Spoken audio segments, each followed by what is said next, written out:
out here and going in our 13th practice, so we're looking forward to it. So that takes some questions. Mark, are practices 13 and 14, is a lot of work being done, or are you tapering off at all now as you go to the spring game? No, this is the last push. 13, you're going to get something done today. 14 will be in short, so not as much. But I think, with 15 practices, you've got to be able to get something done every day. So we're going to use this as an opportunity to move outside, play in the wind a little bit, and I think it tests you in other ways. Have you made a decision, Mark, on quarterbacks live on Saturday, the two backups? I would say we're probably not live, but you always have that opportunity to change. How much are you looking forward now to the spring game, and how much are they now that they can kind of sniff it? I think our guys look forward to the spring game because it's an opportunity to play in front of a lot of people. That's been sort of the history here, and I think that'll continue. And I've sort of gone out there and said, hey, let's get a big crowd out there and everything, which I think is very doable, especially if we get nice weather and everything. So I think our guys are looking forward to it. But it gives them a chance to compete against each other and choose up teams. So, hey, everybody likes to compete. We choose it up on basketball courts and things of that nature, and this is much like that. Are the steaks the same? Are you still doing steak and beans and franks? Yeah, we do a little of that too. Yeah, we do. What do you eat? Max Bullis said with the losers. Mark, Max Bullis said one of the things he'll miss most about college was the kids clinic, and your guys have really resonated with that. It means even more to them than the kids. Would you talk about that angle, please? Yeah, last year we had about 900 young people here. Our players work very much individually with each guy. We'll have our complete team divided up. It's very organized, and the ratio is pretty good. You'll have 5-6 players working with 20 or 30 kids, so it's pretty good.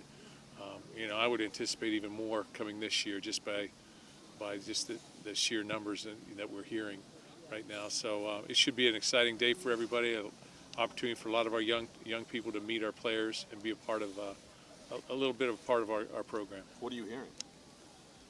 I'm hearing 12 to 15. Yeah? Yeah. But why is it you think your players enjoy that so much? We've talked a lot about being givers here, not takers, and I think that's just part of it. They have an opportunity maybe 2 or 3 or 4 times a year to make a difference in people's lives, and I think this is one of those days they take that personal. They take an opportunity, put a smile on somebody's face and make it a special day for people, and I think that's part of it. Been a lot of whispering about getting 50,000 here. Is that a big deal to you, or is that something you're pushing for? Yeah, it is a big deal. I think that's where this program's at. You want to compete at a national level. At some point in time, you need to take those steps, and it needs to be taken not just in the fall, but in the spring as well. So it's a big deal.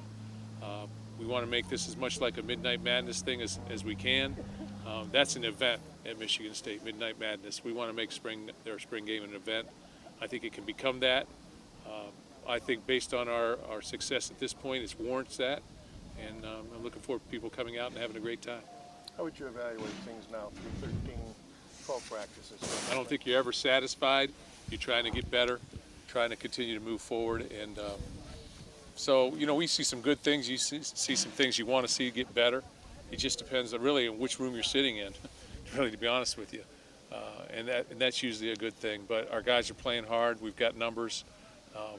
We've stayed pretty much healthy throughout the spring, so that's been a positive, and we'll look forward to close it out. You mentioned that Damian led, I think, a 14-play drive last week. Is he making progress right now? Yeah, I thought Damian played well last week, in some live situations, and he's got a knack for running the football. I think that Tyler O'Connor's done some good things as well, and we're just going to let it go. There's been 2 or 3 practices since the last time we talked to you. Anything noteworthy in those last 2 or 3 practices since the last time we talked to you? There's a lot of things going on out there. It's just, we just keep competing, and defense won the scrimmage. Offense had won the scrimmage the 2 times previous, but it's really not a big scrimmage. It's more like rather than going live in these 3 periods, we go live all together and just let our players sustain. I think it's important that players learn how to sustain. In other words, play 6, 7, 8, 10 plays in a row in situational things, not knowing what they're going to be given. Just trying to get our young players better and trying to make it as game-like as we can. You've made Saturday a fun day, right? It's kind of the reward for spring ball. You have Sparty calling plays and everything else. Oh, yeah, we've made it fun, so we'll try and keep it that way. So the D didn't get the jerseys, though? They won, so it was like a Well, like I said, it wasn't a real scrimmage, so, Mark, would you kind of depth chart changes? Can you fill us in any, especially with the ones or the two deeps? Offensive line is pretty status quo. I think our quarterback situation is pretty much the same as it was. I feel confident that Connor's secure at number one, and then those other two guys are still playing practice to practice, but they're both functional. Wide receivers, I think we've had a good spring there. Tight ends are solid. Defensive line, we go back and forth with the defensive tackles a little bit. The ends are solid. Linebackers are pretty solid standard-wise, but going back and forth a little bit with a couple of different people in our secondary. I've got to find that one safety, whether it's RJ or whether it's Day-Day, but both guys are good players. Where at linebacker are you going back and forth? You see a little bit. Is it Riley Bully in there? Is it is it going to be Chris Fry in there a little bit? Sometimes he sort of makes a move, but he's a freshman, so Fry's back the and same. forth. Fry's at the star. Do you get Riley's at the same though.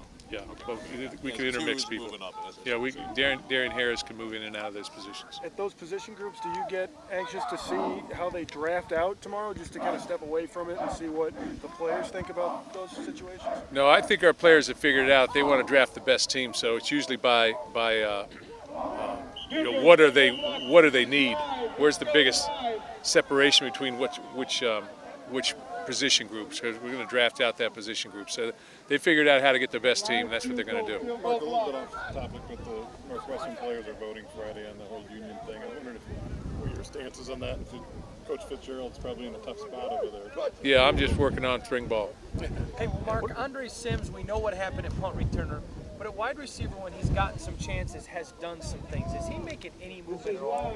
Our wide receiver situation is pretty deep, really. When you look at our wide receivers, we've got a lot of guys back with game experience. Andre's one of them. AJ's one of them. He's just got to find his way into one of the starting positions. But he's solid. He's extremely functional, and that's what I always.